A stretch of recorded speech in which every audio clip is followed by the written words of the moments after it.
Good morning students. हम BA part 3 के first paper money banking and public finance का अध्ययन कर रहे हैं। कल हमने इसके अंतर्गत मुद्रा का अर्थ और परिभाषाओं को देखा। आज हम यह देखेंगे कि मुद्रा की आवश्यकता क्यों पड़ी। मार्शल कहते हैं, मुद्रा वह दूरी है जिसके चारों ओर आर्थिक विज्ञान चक्कर लगाता है। अर्थात किसी भी आर्थिक विज्ञान के लिए मुद्रा की आवश्यकता या मुद्रा का होना बहुत ज़रूरी है, नहीं तो वह अर्थव्यवस्था या उसका भ्रमण ही रुक जाएगा। कहते हैं कि जब हम ये देखते हैं कि मुद्रा जो है वह वर्तमान में अर्थव्यवस्था की एक केंद्रीय इकाई है, लेकिन जब मानव इस धरती पर आया और उसने आर्थिक क्रियाओं को प्रारंभ किया, यानी उपभोग, उत्पादन, विनिमय, वितरण, ये सब मानव जब से इस धरती पर आया है तब से चल रही है। और इन सब क्रियाओं के संचालन के लिए मुद्रा की आवश्यकता होती है। लेकिन जब मुद्रा नहीं थी तब भी उपभोग और उत्पादन हो रहा था, विनिमय हो रहा था, सब कुछ हो रहा था। लेकिन तब ये मुद्रा का रोल कौन अदा कर रहा था?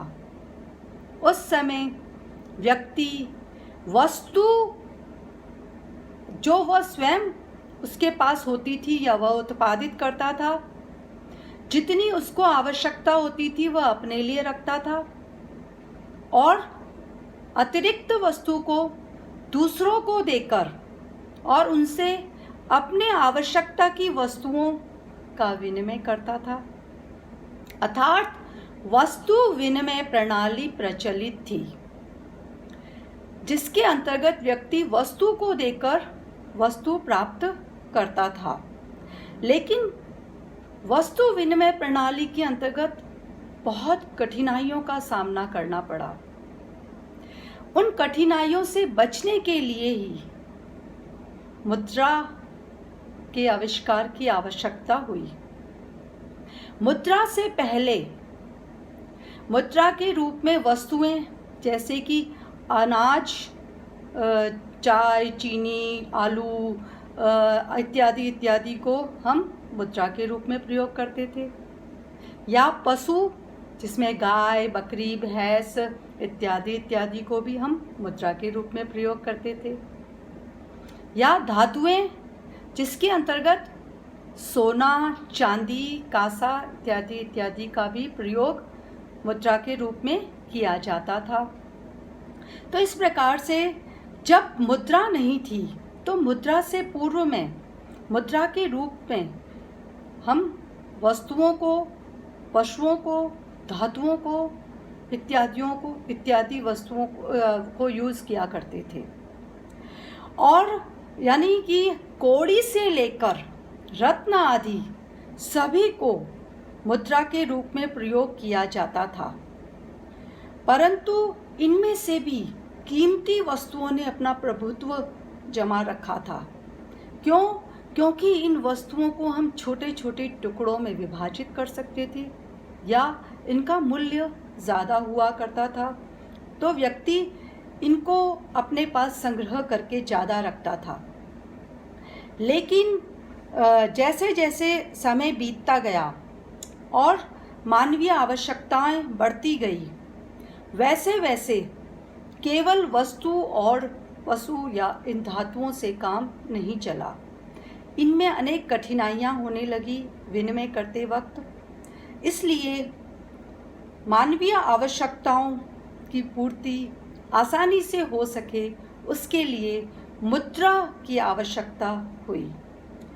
अर्थशास्त्र के प्रत्येक क्षेत्र, चाहे वो उपभोग हो, उत्पादन हो, विनिमय हो, वितरण हो या राजस्व, सभी के अंतर्गत या सभी के संचालन के लिए मुद्रा का केंद्रीय स्थान होता है।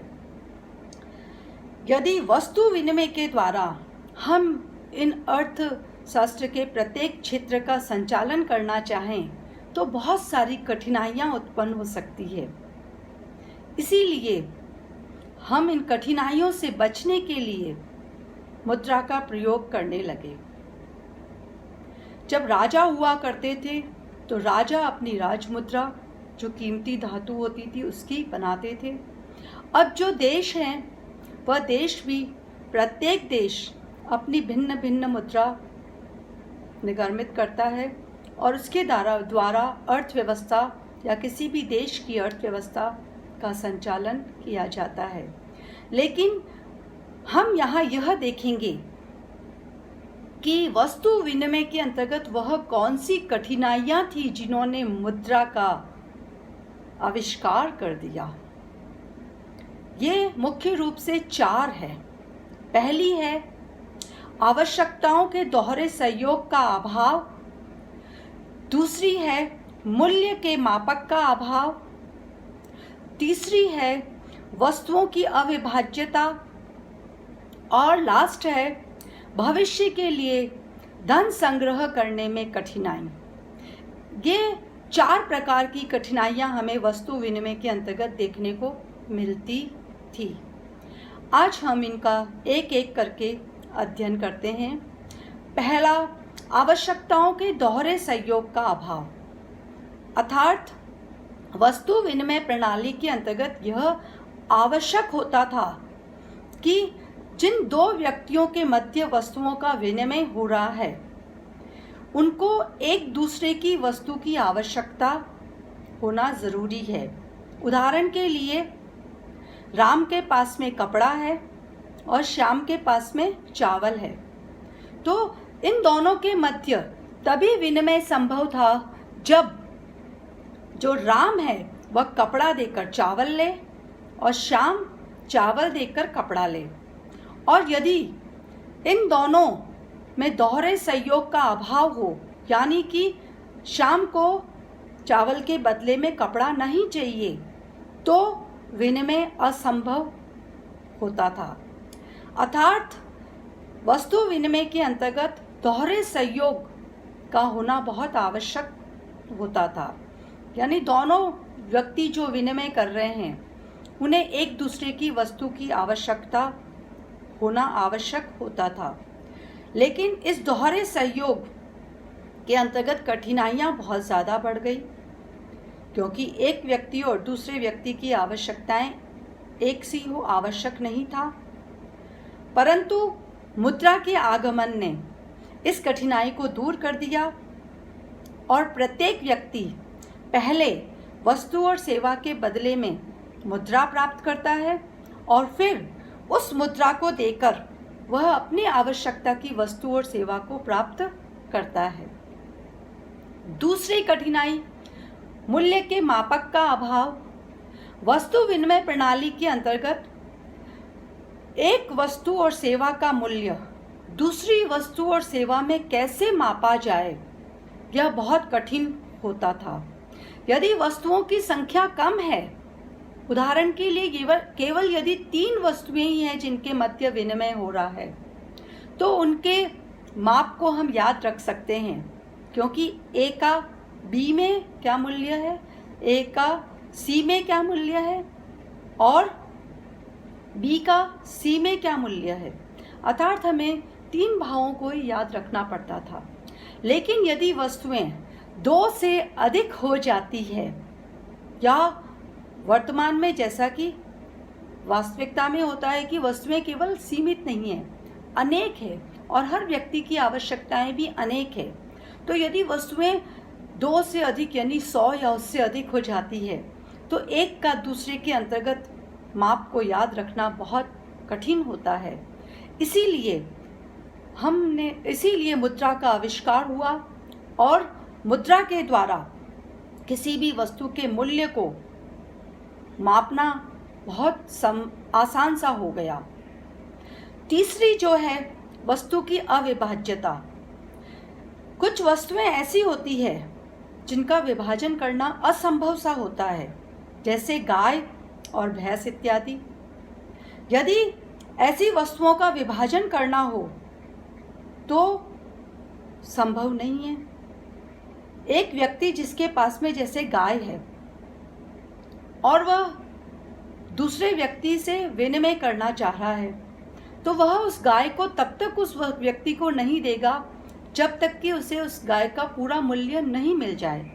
लेकिन वह जिस व्यक्ति के साथ उसका विनिमय करना चाहता है, वह उसके पास केवल जूते की एक जोड़ी है या उसे जूते की केवल एक जोड़ी चाहिए गाय देकर, तो ये संभव नहीं था। इस प्रकार से क्योंकि गाय के टुकड़े नहीं किए जा सकते, एक गाय के मूल्य में अनेक जूतों की जोड़ी आ सकती है, जबकि व्यक्ति की आवश्यकता केवल एक जूते की जोड़ी है। तो इस प्रकार से कठिनाइयों का सामना करना पड़ता था जब वस्तु अविभाज्य होती थी। लेकिन इसकी जगह पर जब मुद्रा आ गई तो यह कठिनाई भी दूर हो गई। और चौथी जो कठिनाई है वह यह है कि भविष्य के लिए धन संग्रह की कठिनाई।